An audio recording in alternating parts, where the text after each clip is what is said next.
All right, welcome. I think my bracket needs a little further explanation.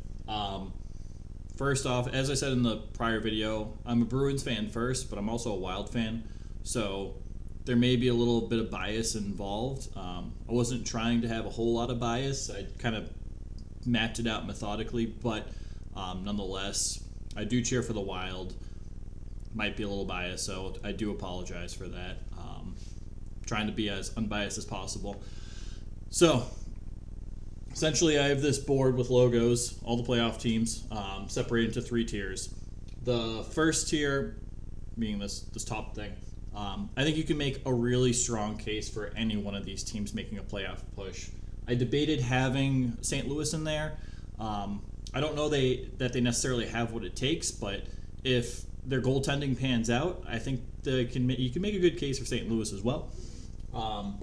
The middle tier is highly unlikely, but it could happen. It's playoffs; you don't necessarily want to count anyone out to begin with. We go back to the LA Kings Stanley Cup days where they were the last seed in and they won the cup. So you never fully know, but at the same time, I don't see either of these three teams really contending for the Stanley Cup this year. They may win a round or two, but I don't see any of these teams in the Stanley Cup this year. The bottom tier, which is the Washington Capitals, Boston Bruins, Nashville Predators, and Dallas Stars. And I only put the Predators down here, assuming they'll be without Saros, especially for the first round. I don't see them having a chance. I think if Saros comes back and plays, Nashville moves up to the second tier, no problem.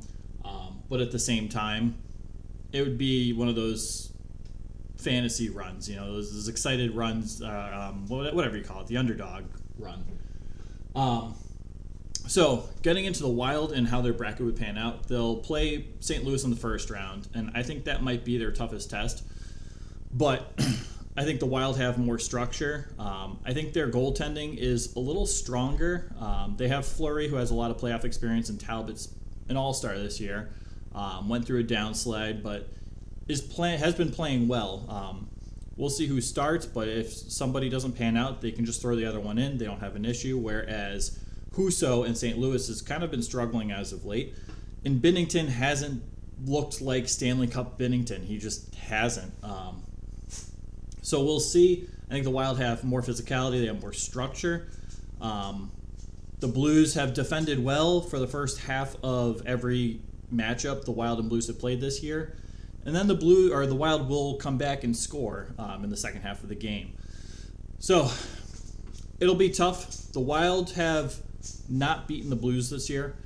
They are 0-1, or one regulation loss, which was the Winter Classic in St. Paul, or Minneapolis at Target Field, and two overtime losses in St. Louis.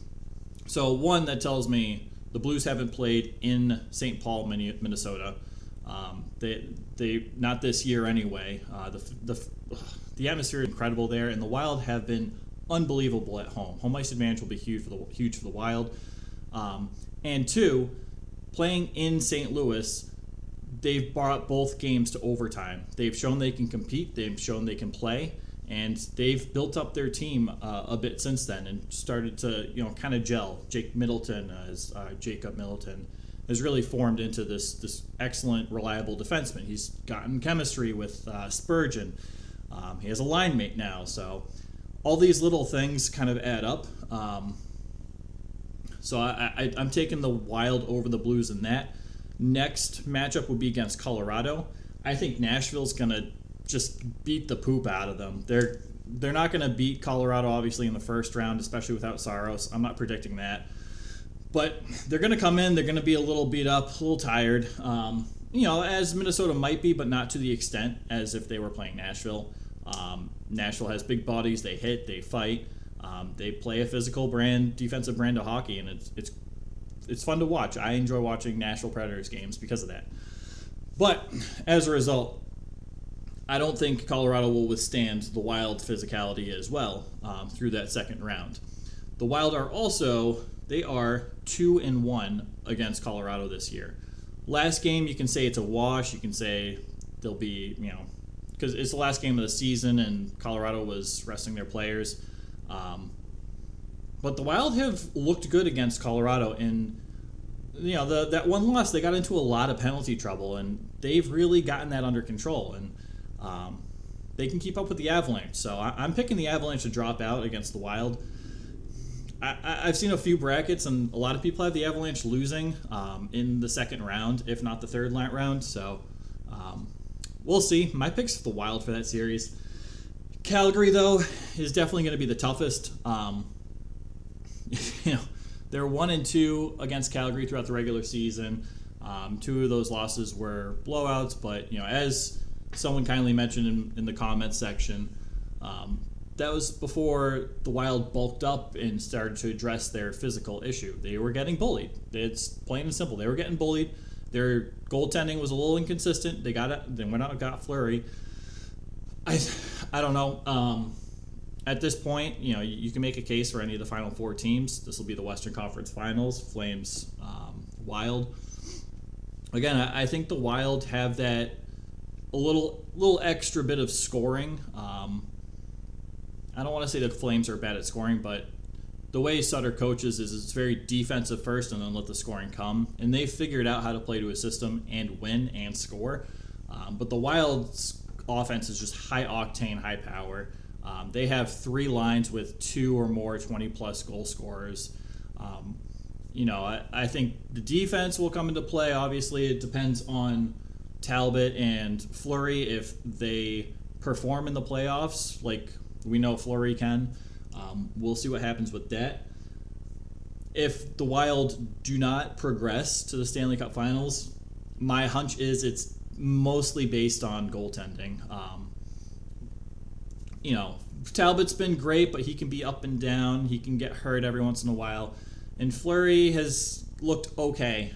He hasn't really stunned the world in Minnesota as of yet. He had a good game in Carolina. He played very well, but you want to see that more consistently out of him.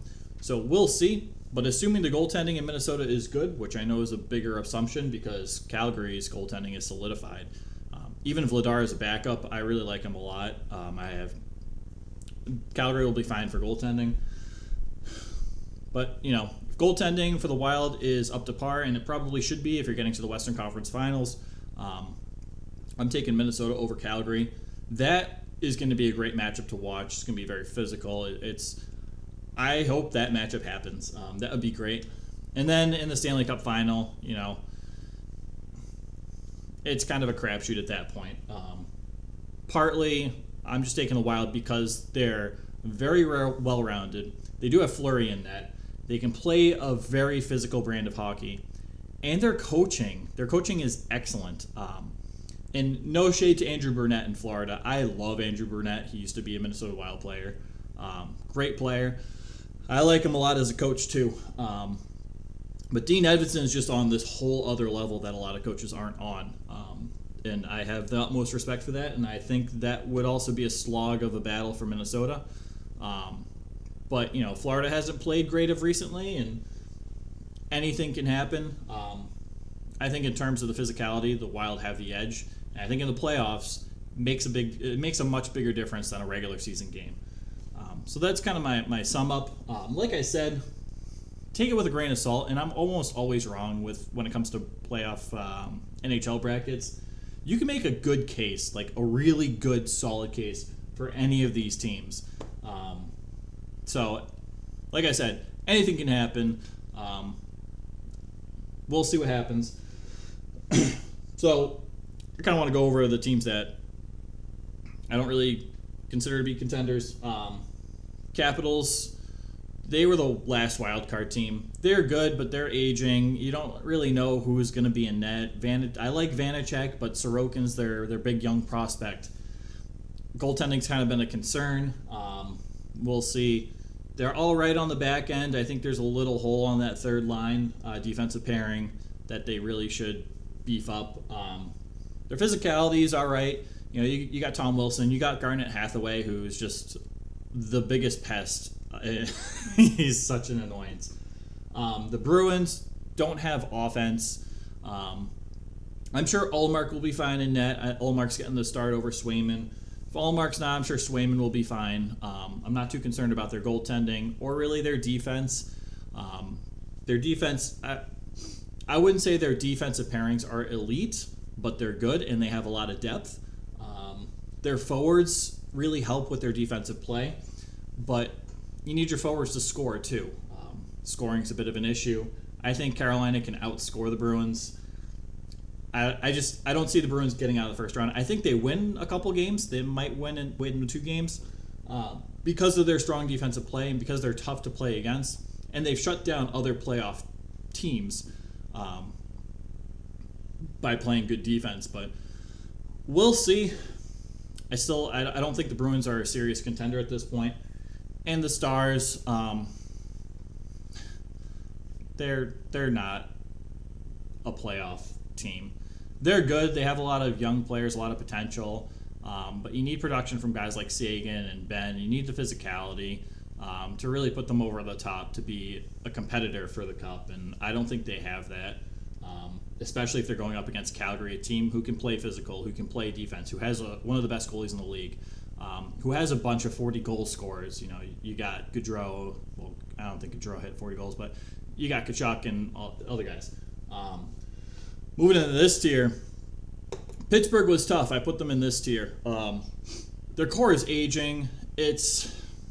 You don't really know what you're going to get with Pittsburgh.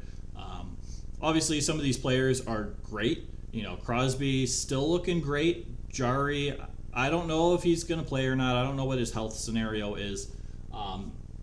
You kind of need him to play if you want to have a chance in Pittsburgh. I don't feel comfortable with DeSmith being the starting playoff goalie for the Penguins. You got some young guys. You got Getzel. You still got Russ. You know, they'll be good, but they'll put up a fight. They won't go down without fighting. But at the same time, you can't pick the Penguins over the Rangers. It's just I feel like the Rangers have a more complete team. They have the best goalie in the league. They've really beefed up and focused on their defensive issues that really hurt them early in the season. And they can score. You know, they got Panarin and Zibanejad, 2 of the best guys that can dish the puck any day of the week. I mean, Chris Kreider's a 50-goal scorer. Just saying. Predators, again, without Saros. You know, we already discussed the Predators. My concern with them is it's the scoring. They rely too much on Duchesne and Forsberg and Yossi for their scoring. Their defense is all right, but at the same time, you got a new system in Nashville where they're not playing defense first. They're playing kind of like the rest of the league. Their defensive players are coming in and playing more offense in the offensive zone. They're driving to the net a lot more, which leaves a lot of defensive exposures. And the Avalanche are just going to exploit that. They have been doing that all season, and it's nice. It's admirable that they're exposing this weakness in a lot of teams. But at the same time, I don't think the Predators can rebound from that. But they're not going out without a fight. They'll beat up on the Avalanche, which will be nice. But next, the Oilers. My concern with them again is goaltending and defense. It's that simple. Mike Smith's been great the last 9 games, 10 games. I don't even know how many games it's been. But can you rely on him for 16 to 25 games, 20 whatever it is, 28 games, whatever, to make a Stanley Cup run? My answer would be no. Sorry. And Koskinen, again, I like Koskinen a lot, but at the same time, I don't think they're your guy. And I don't think your defense is helping them by any means, and they really need to focus on defense. You got Draisaitl, you got McDavid, you got a bunch of good supporting cast, Nugent Hopkins and Puljujarvi, but you need to play 200 feet in the playoffs, and you need to play a physical brand of hockey. I don't know how much the Oilers can bring that. LA, John Quick, we'll see. I don't really know. I expect him to be great because playoff John Quick can be great, but he also has his fair share of struggles too. They're without Doughty. I think that's a huge blow to them. They'll have a little bit of motivation for Dustin Brown's last hurrah. Brown can play physical, which is, I love it. I'm kind of upset he's retiring because I like those types of players in the league. But at the same time, There's an aging core, there's a young core. It's very much like the Dallas scenario. You want production from some of your aging guys more than you've been getting. Your young guys are playing well, but you got to find balance. And to me, they've been far too inconsistent throughout the year. And going into the playoffs, they haven't looked all that great, to be honest. But we have 6, 7, 8, 9 potential teams that could make a strong Stanley Cup run. You got the Hurricanes, the Rangers, the Panthers, the Leafs. Yes, the Leafs, depending on their goaltending. We'll see if Jack Campbell is up to the task and their defense plays decently, which they usually do, as of late anyway. You got Tampa, Stanley, 2 times defending Stanley Cup champions with Vasilevsky in net. Never count out Tampa. You got Colorado, and hopefully Kemper plays and plays well in the playoffs. I'm a big fan of Darcy Kemper, Minnesota Wild guy. But we'll see with Colorado. Minnesota, again, goaltending. But overall, these teams have a pretty good overall team. Just little holes. Blues, goaltending, defense, depending on the night. A lot of their offensive defensemen tend to sit back in the defensive zone and defend, and they do it well. They defend well, but if they're chasing and they need to score goals, those guys will creep up in the offensive zone, leaving exposure, a forward can cut through the seam and have some type of breakaway, or it can be like 2-on-1s happen more often. So defense and goaltending with St. Louis, but I don't think they're as severe. Well, goaltending, we'll see. But I don't think the defense is really a big knock. Their defense is pretty good. Calgary, I don't really have much for Calgary. Calgary is a solid team. Their goaltending is excellent. Their defense is excellent. Their forwards score at a good pace. They can play a physical brand of hockey. I don't think it's on the same level as other teams, but they still have physical guys that will and can drop the gloves. So, again, of these 9 teams, kind of take your pick. I think if you're pick one to drop out, it would be St. Louis, but at the same time, you can still make a strong case, and it's not like they haven't done it before. 2019, it was, I personally was not expecting St. Louis to make a run, let alone win the Stanley Cup, and they did. And they did it well. They beat Boston. It wasn't like one of those close matchup series that goes to 7 games. Like they handily beat Boston, and it hurts a bit because, again, I'm a Bruins fan first. But that's it. Summary in the first half, and then kind of a little analysis in the second half of this video.